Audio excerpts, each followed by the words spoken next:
Right, the next sort of starting level is the arena. Let's jump into that. Ah, here we go. Okay, so this is the next level. This is the arena. So as you can see, there's immediately some differences between this and Meadow. Sound-wise, there's literally nothing to say, really. It uses some key sounds that we were talking about earlier. That sort of... Oh God, the game's finished already. Right. Yeah. Okay. So... As you can see, the AI robots do some punching in this one, and it's very easy to die in seconds. Which I just did. Let's try again. But this does let me demonstrate those pipes. Yeah. Oh, I thought it would. I was hoping it would suck the thing up. Okay, never mind. Yeah, we'll do that again. What I was about to say is, the sound-wise, it just uses some key sounds that all the levels use. So it's literally just those punches and the swings. Those punches, by the way, if anyone's interested, I must have made those punches like 5 or 6 times, and the way I did it was basically got like a nice variation of frequencies. So I got some high-end frequencies by like swinging some like wooden sticks and twigs and snapping them, some mids by hitting pillows, and some lows by like slamming fridge doors and stuff and sort of combining them all together.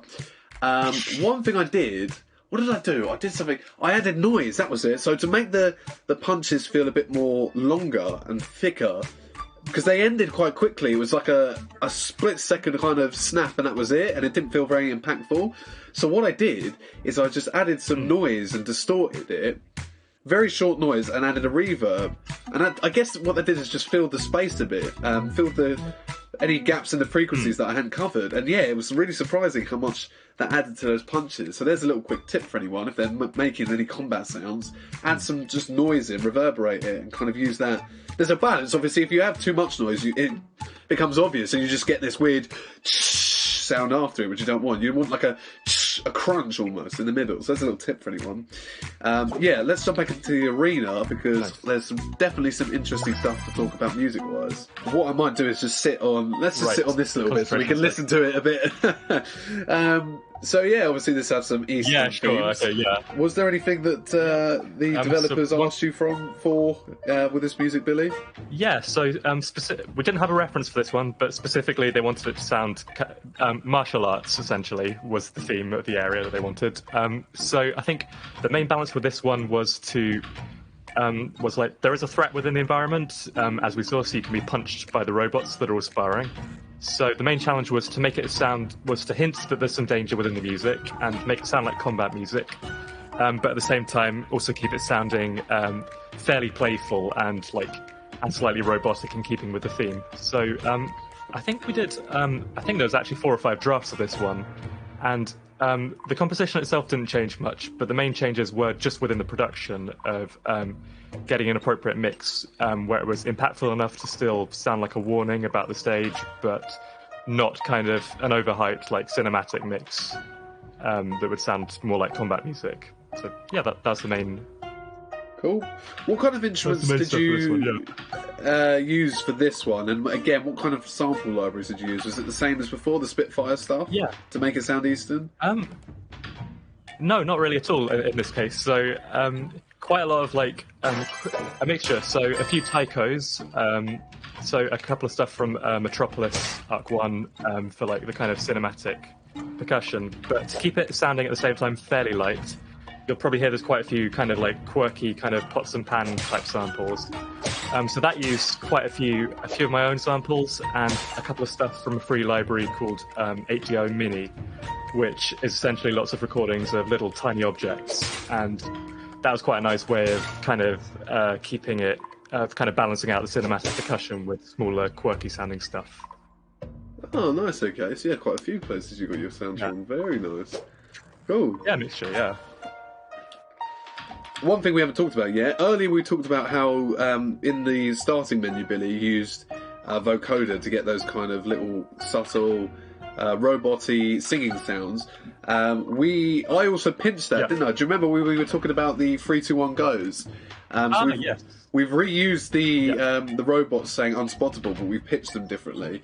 I think they just go from... I think it's probably just starting at a C and then going up an octave. So, you know, the first on number 3 is in a C, then I can't remember the notes in between. It was probably like a major chord or something. You might... In fact, do you remember what they were, the notes we used? I can't remember what we picked in the end, no.